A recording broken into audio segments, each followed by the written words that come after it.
ഹിന്ദി മേരാ ദോസ്ത് ചാനലിലേക്ക് എല്ലാ കൊച്ചുകൂട്ടുകാർക്കും സ്വാഗതം.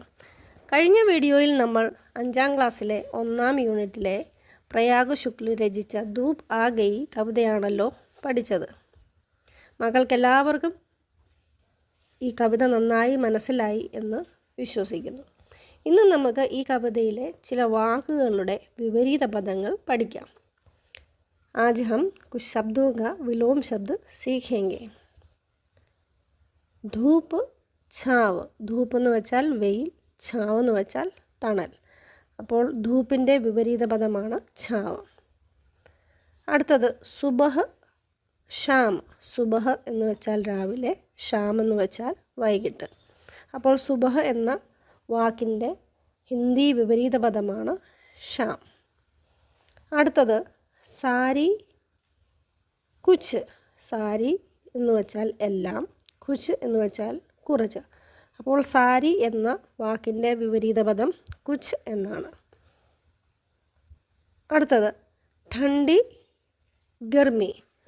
ഠണ്ഡി എന്ന വാക്കിൻ്റെ അർത്ഥം തണുപ്പ്, ഗർമി എന്ന വാക്കിൻ്റെ അർത്ഥം ചൂട്. അപ്പോൾ ഠണ്ഡി എന്ന വാക്കിൻ്റെ വിപരീത പദമാണ് ഗർമി. ഇനി നമുക്ക് ഈ കവിതയിലെ ചില ചോദ്യങ്ങളുടെ ഉത്തരം പഠിക്കാം. ധൂപ്പ് കബ് ആ ഗയി. എപ്പോഴാണ് വെയിൽ വന്നത്? എപ്പോഴാണ് വെയിൽ വന്നത്? രാവിലെ രാവിലെ അല്ലേ?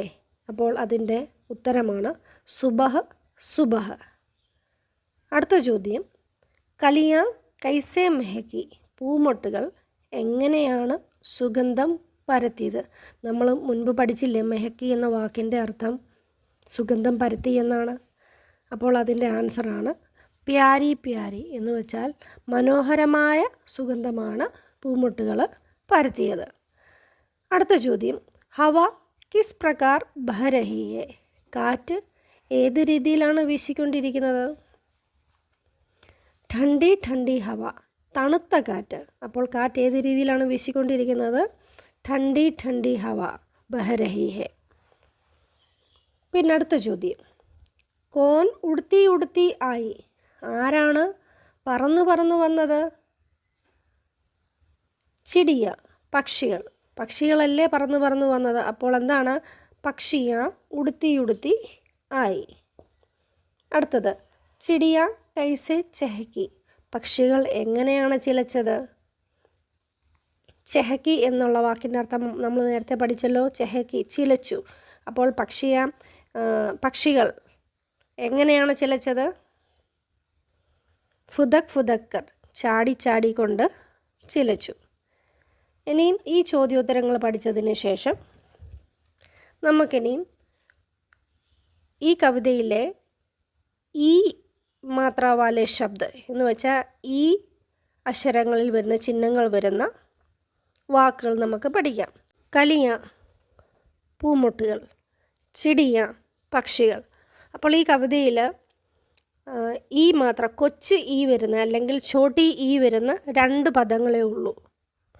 ഇനിയും വലിയ ഈ വരുന്ന ഈ എന്ന് സൗണ്ട് വരുന്ന മാത്രകളുടെ വാക്കുകൾ, ഈ മാത്രാവാലെ ശബ്ദ്, അത് 8 വാക്കുകളുണ്ട്. ഏതൊക്കെയാണെന്ന് നോക്കിയാലോ. 1 പ്യാരി പ്യാരി. അടുത്തത് ക്യാരി ക്യാരി. അതിനുശേഷം ഇത്തിനി സാരി. പിന്നെ മെഹക്കി എന്നൊരു വാക്ക്. അതിനുശേഷം ഠണ്ഡി ഠണ്ഡി, ബഹക്കി ബഹക്കി, ഉടുത്തി ഉടുത്തി, ചെഹക്കി ചെഹക്കി. ഈ വാക്കുകളെ കൂട്ടുകാരെല്ലാവരും ഒന്ന് ശ്രദ്ധിച്ചേ. ഇതിൻ്റെ വലതുവശത്തേക്കാണ് എന്ത് ചെയ്തേക്കുന്നത്? അതിൻ്റെ ചിഹ്നം പോയേക്കുന്നത്, വള്ളി ഇട്ടേക്കുന്നത് വലതുവശത്ത്. അപ്പോൾ ഈ ബടി ഈ മാത്രാവാലെ ശബ്ദിനെ നിങ്ങൾ ഓർക്കണം, എപ്പോഴും വലതുഭാഗത്തേക്ക് റൈറ്റ് സൈഡിലേക്കാണ് ചിഹ്നം വരുന്നത്. അതേസമയം ചെറിയ ഈയുടെ ചിഹ്നം വരുന്നത് ഇടതു ഭാഗത്തേക്കാണ്. അപ്പോൾ അത് നിങ്ങളത് ഓർത്തിരിക്കണം. അത് പഠിക്കുമ്പോൾ തെറ്റിക്കരുത്, എഴുതുമ്പോഴും തെറ്റിക്കരുത്. ഇനി നമുക്ക് ആ കവിതയിൽ ഊ ഊ എന്ന് വെച്ചാൽ ചെറിയ ഊ, വലിയ ഊ, ഊ മാത്രാവാലെ ശബ്ദ് നമുക്ക് പഠിക്കാം. വാക്കുകൾ നമുക്ക് പഠിക്കാം.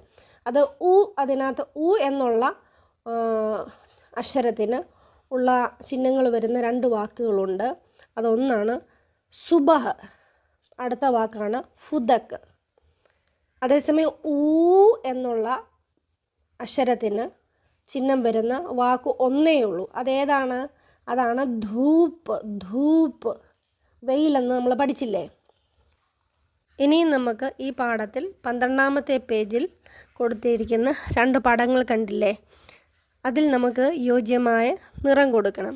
അതിൽ ആ പടത്തിൽ ഒരു പക്ഷിയുടെ പടവും ഒരു പൂവിൻ്റെ പടവുമാണ്. അതിനകത്താണ് അതിന് യോജിച്ച നിറം കൊടുക്കേണ്ടത്. അപ്പോൾ അത് നിറം കൊടുക്കുന്നതിന് മുമ്പേ നമുക്ക് ആ നിറങ്ങളുടെ അർത്ഥം ഹിന്ദിയിലൊന്ന് പഠിക്കാം. അതിൻ്റെ അർത്ഥം ഞാൻ പറഞ്ഞു തരാം നിങ്ങൾക്ക്. ലാൽ, ലാൽ എന്ന വാക്കിൻ്റെ അർത്ഥം ചുവപ്പ എന്നാണ്. അടുത്തത് ഹര, ഹര എന്ന വാക്കിൻ്റെ അർത്ഥം പച്ച എന്നാണ്. കാല, കാല എന്ന വാക്കിൻ്റെ അർത്ഥം കറുപ്പ്. നീല, നീല എന്ന വാക്കിൻ്റെ അർത്ഥം നീല നിറം. അപ്പോൾ ഈ നിറങ്ങളാണ് നിങ്ങൾ എന്ത് ചെയ്യേണ്ടത്?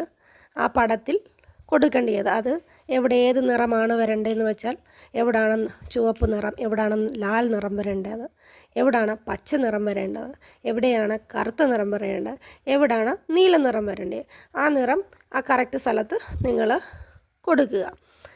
അപ്പോൾ ഇത്രയുമൊക്കെ കാര്യങ്ങളാണ് നമുക്ക് ഈ കവിത എന്ന പാഠത്തിൽ നിന്ന് പഠിക്കാനുണ്ടായിരുന്നത്.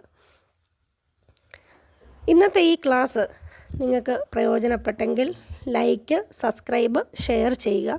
പുതിയ പുതിയ വീഡിയോകൾ ലഭിക്കുവാൻ വേണ്ടി ബെൽ ഐക്കൺ പ്രസ് ചെയ്യുക. അടുത്ത പുതിയ പാഠത്തിലെ വീഡിയോയുമായി വരും വരെ എല്ലാവർക്കും ബൈ ബൈ.